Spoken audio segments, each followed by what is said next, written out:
Hi guys, it's me, She's here coming to you guys with a whole new video, and this segment is coffee time. And with this is going to be like one of those videos where I talk about something really touchy for me. And I know this topic is also touchy for some people, for some other people as well, but more so for me because I was young, like 6 or 7, and then like from 13 to 14. I seen this thing trending on Twitter, on why did I report it or why didn't I report it or whatever. And watching other people like talk about their stuff, I'm not gonna say that it inspired me to make this video, but this is one of those videos that I've contemplating on making because I'm just used to making other people smile with my content and stuff like that, despite the fact I don't have very select few like big videos. But this is just gonna like explain my upbringing just a little bit. And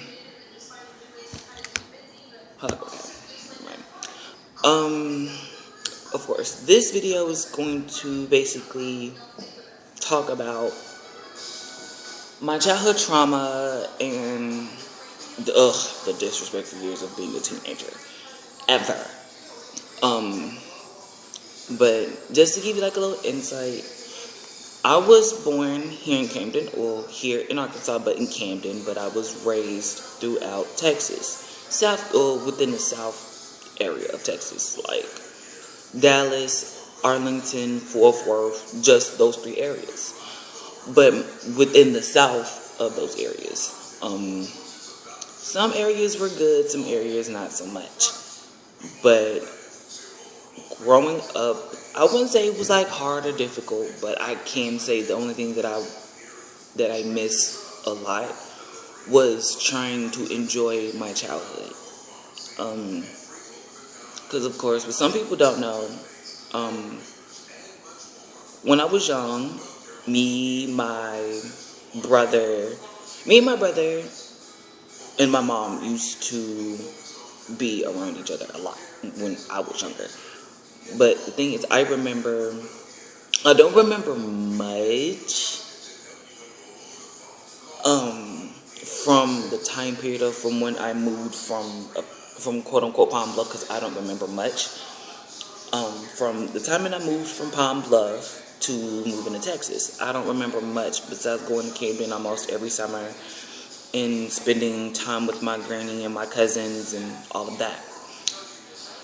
But fast forward to me being in school, I wouldn't say I moved around a lot, but I somewhat moved around a lot.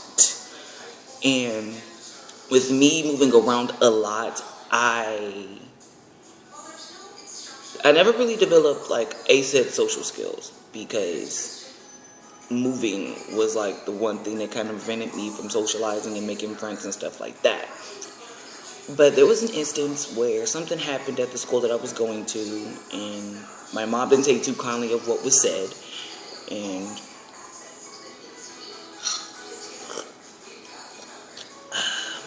like my mom she really didn't take too kindly on what the principal said. So I always say I was mind you, I was 6 or 7. I don't really remember much besides doing karate, playing football with my brother, hanging with my friends around the apartment area, or just like across the street and stuff like that. But the only thing I'd say that I can't remember was, waking up every Saturday watching Mew Mew Power or Tokyo Mew Mew, to be exact, along with like Ultraman Muscle and all of that good stuff. But however, when I was living in Texas, I was living with my aunt, or staying with my aunt at the time, because my mom wanted me to, attend this school that she was teaching at, because my aunt was a teacher at the time, and I don't know if she's still a teacher or not, but living with her, it was okay for like the first couple days, shortly after that, stuff kind of went left, and how I know some things went left. I would say, like, the first time I was staying with my aunt, I remember going to my cousin's, like, both of my cousins' games. One of them did basketball. The youngest at the time did basketball, while the oldest did football. So I would attend both of those games, depending on what it was. So I would attend those games. So while I was attending those games, like, after being at those games or whatever all day, we would go out to eat and, like, buy, like, Burger King or Wendy's or whatever, and then just go straight home. My cousin, who was much older than me at the time, and I don't know if he's still much older than me, but he's not too far old. He's not too older. He was older than me, and I don't know, like, I don't remember the age gap now, because he was, like, in junior high, I was in elementary, so it's, like, there's, like, a very, very big gap. Like, me and my cousins got along perfectly fine, because the dynamic has always been me, my brother, and my cousins, because when we get together, we always do shit that most kids are not supposed to do. We just get together to just fuck shit up. But, however, this was around the time, and the crazy part about it, this happened around the time frame of, this was before Aaliyah's passing, because this was, like, way back. So I would say, like, it was still in the 2000s, but I would say it was like 02, 03, I think. Correct me if I'm wrong, if somebody comment down below the year of Aaliyah's passing. But hold that thought. Okay, so I pulled it up, and this was around 2001. So this was like 2001 of August 25th. So I would say it was like around that area. It was around that era, but way before. I would say my cousin, the middle child, who's the middle child now. I remember one day just going to, I remember, like, taking a sit-down bath, playing with my toys, because I'm a kid, I like taking sit-down baths. And the way that I sleep, I don't like sleeping with pants, which is, like, it's a weird thing, but I wouldn't say it's a weird thing, I just don't like sleeping with pants on, because me sleeping with pants on is slightly and low-key restricting the shit. It still is, because I still do it, but since I am of age, I do it a lot, and which is cool. I remember my cousin walking into the bathroom. I told him I was in there, but of course, he walks in, he uses the restroom, and he just stands there and watch me for some minutes. And it got weird, so I didn't really think nothing of it. I just kind of brushed it off, because as a kid, you're just playing with toys. You're not really knowing and understanding what's going on. And just around that area, I didn't really feel too comfortable with him being in the bathroom. I don't know why I didn't say anything about it, but it was just that. So I just kind of left it alone, because as a child, you don't want to feel like your mind's playing tricks, or you're just kind of off in the head, despite the fact that you're already off in the head. And you don't want to make it seem like you're unsafe, or that you're not safe around family and stuff like that. So I just kind of brushed it off. So there was a time where I wake up and my underwear were at the ankles of my foot. And I didn't know or understand what was going on or what happened. I just know that I woke up, I was getting up, and I just noticed something wasn't really right. But again, as a child, I just play it off. And I just looked, it's probably nothing. And of course, me getting ready for school was like a thing because, again, I'm attending the same school that my aunt is working at, or was working at the time. And I would say like a couple weeks later, or a couple days later, things kind of got weird. And what I mean by weird, like my cousin will watch for hours on end. And I would remember waking up to this man in the guest room that I'm sleeping in. And me waking up with him next to me was really weird. I didn't know what to do at that time because, mind you, I'm like 5 or 6 or 7, around that age. So I don't know what's going on, or what's happening. And after that, again, I brushed it off and got ready for school. Basically, just like brushed it off. No, I'm not gonna like sit here and look or ask any questions and stuff like that. So I would say around August. This was like when, because how can I explain this? Because around August, things went immediately left very, very quickly. Around the same timing that Aaliyah passed, of course, August 25th of 2001, I was, of course, and this was like around a time frame when my cousin didn't have to go to any games or practices at all, but we did go to my older cousin's football game. So I remember this kind of clear as day and vaguely, because I remember getting tortured and everything by my cousin at the time. So this was just like clear as day. You know, after finding out that Aaliyah passed and died in a plane crash, in a plane crash and stuff like that, leaving the island after doing Rock the Boat, after like hearing that, it was shocking to me because like a celebrity that I grew up with, like wanting to be like as a kid, was like gone. So pretty much, like, as y'all can guess, Aaliyah was like an idol for me, along with Adina Howard and a couple of other artists, along with TLC, but with Left Eye. She was like my biggest inspiration. But that's neither here nor there.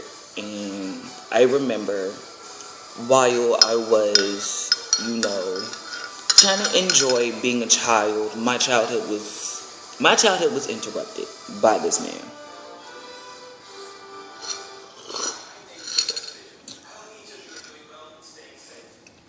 Like, my cousin comes in, he was like, let's play a game. Please don't tell anyone. If you tell anyone, it's going to get worse or it's going to be bad. So I didn't understand at the time what he meant by it. But, like, things just kind of took a turn from the worst. Like, I didn't know what was going on. And, like, the TV went off, the lights went out, the door was locked. And then things just went left. And shortly after that, I didn't feel right. Or I didn't even feel right at all.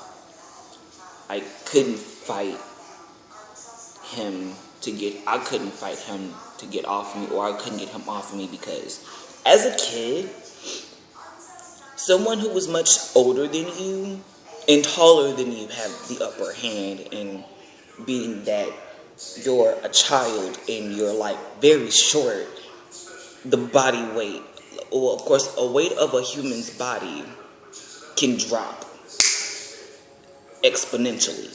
So with that happening, it was more so like get off me. But I tried to move, but I wasn't able to move. So shortly after that, things just didn't really register. I'm trying to figure out, like, did this actually happen? What's going on? what is this? And I think surely after, I don't know per se, because like a lot of things happened very, very fast. Again, like I don't remember as much, but the last thing I remember was that happening. And with that happening, I tried to tell, and of course, telling didn't really make the situation better, but because of course, as a child, no one is going to really believe what's going on. So, well, especially if you're staying under someone who has a son who is that sick and twisted in the head, which was like something.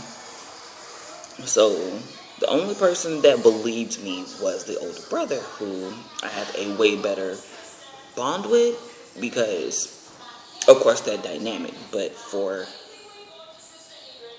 him, like, the dynamic was kind of like,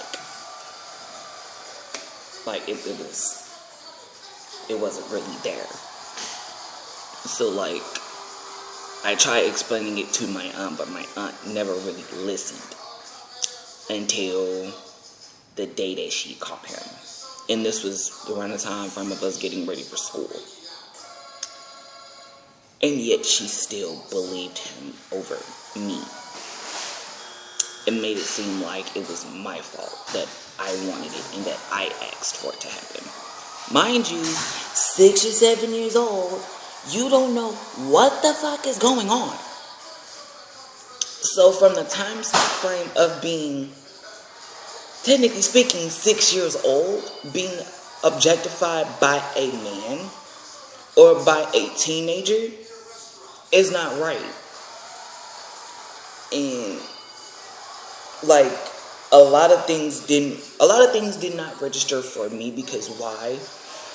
As a child, you want to grow up with figuring out, what your sexuality is supposed to be and all of that, and you're supposed to make that decision for yourself. Now, that decision for my own sexuality was put to a halt. So I ended up growing extremely too fast.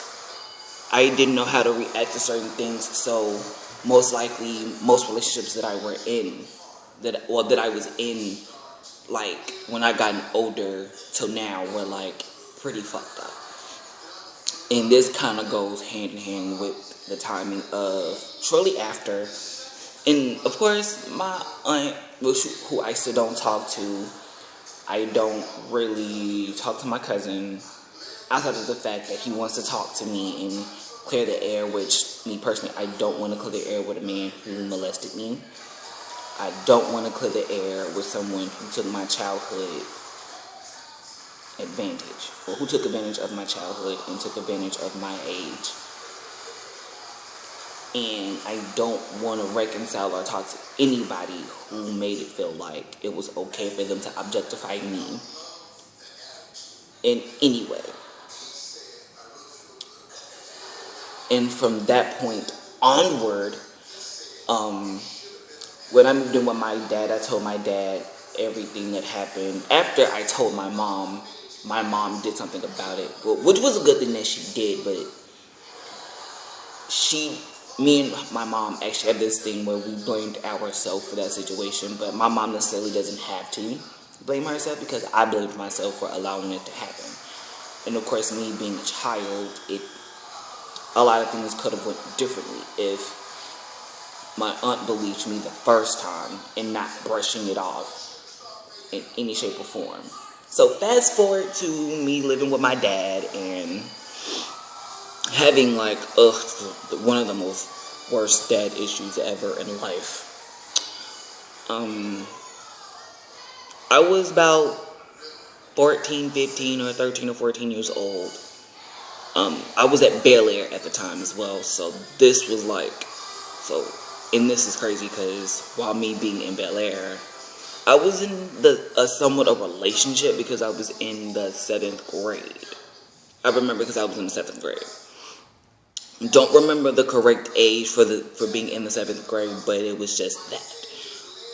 But there was a time where I was in my very first relationship, because I was very defiant towards my dad, because my dad never really understood, like, why I would act out in ways where I would really question his authority. And I was very defiant in my early years because why my dad wasn't around for some of the things that happened. My dad wasn't around when he missed out on some things and stuff like that. Or like my childhood, like, things. Like, my dad wasn't around when I graduated from like kindergarten to 1st grade or whatever, or just in general. Or he was around for my birthday, but he wasn't around like afterwards because my mom and my dad weren't together anymore. So, being that my dad went off into a different relationship with a whole nother woman and not, tell us, or pretty much me or my brother, we kind of felt some type of way about it. But I felt like my dad didn't really understand, so I ended up doing things to like let him, not even to let him know that he was wrong, but the stuff that I did to like show him that, like, this is kind of what happens this is what happened, this is what I was used to as a kid, or this is what I had to deal with as a kid that you wasn't around for, and that you missed. And, of course, still, during my teen years, I'm not going to say that I'm proud of it, because I'm not, because in no shape or form I'm saying it's okay for a man to hit, abuse, whatever the case, because allowing someone who was like 2 grades higher than me abuse me while I was in the 7th grade. And the thing is, I normalized it, because, of course, some people was like, you never been in an abusive relationship, so you don't really understand the dynamic of like a Harley Quinn and a Joker. Like, baby, I understand it. I get it completely. Why? Because I was in that setting as a kid, or better yet, as a teenager. So I know firsthand what it's like being in an abusive relationship, especially with somebody that was in foster care or within DHS custody. So I pretty much know. Like, I dealt with it, I experienced it, but the thing is, I was never in DHS custody or anything of the sort. There was a guy that I dated that was within DHS custody, and he was staying with us, and things kind of happened, and my dad found out. My dad felt some type of way about it, because I didn't say much to him about it, and I allowed it to happen. And like, looking back at those, I was young, stupid, especially within my teen years, being very defiant towards my dad. But then again, I was showing my dad, like, this is the stuff that you missed out on. Like, like, you could have prevented this from happening, but instead you left. But like now, like, my relationship with my dad is a lot better than what it was then. Like, me and my dad still talk about those days where we could have done so much better with communicating, but it was just the fact that me trying to communicate with my dad while my stepmom thinking me being me was like a sin and stuff like that. So I literally hate the fact that she didn't understand the stuff that I had to deal with, the stuff that I had to go through while she was just here, or while she was laid up with my dad. So it's like now, like, everything is in a better headspace for me and him as well, and along with my stepmom or whatever. But like now, the message and the moral of the story behind this: if you were of age or not of age when this happened, do not beat yourself up, because it's not your fault. It is never your fault at all. It's okay to not be okay. It is okay to feel like you could have done something, but you couldn't do it. But it's not okay to beat yourself up to extent where you're end up like me and you're in high school battling and dealing with bullies and almost wanting to commit suicide on all several counts. Because I have scars to prove it. The cuts on my leg, on my arm, elbows, whatever. I just want you guys to know you're not alone. But all I can say is that things can get better due to time. But just don't grow up too fast because you have a whole life ahead of you. Like, enjoy your childhood as much as possible. Enjoy your teen years as much as possible. Don't grow up making the same stupid mistakes that some people made because they didn't have the right guidance. But just know things will get better in the end, and that's really about it. So if you like this video, please give it a big thumbs up. Just like, comment, subscribe. My Cash App, of course, will be in the description box below per usual. So please be safe, be careful, be vigilant. I love you guys. Bye. But before anything, y'all might want to watch any of my videos that I got up currently. Because if not, I feel like y'all are just not really doing justice. So please watch those 2 videos. Watch the videos in the playlist that I made. And, let's get it popping. Let's get it banging. Bye, you guys. Love you. Stay high.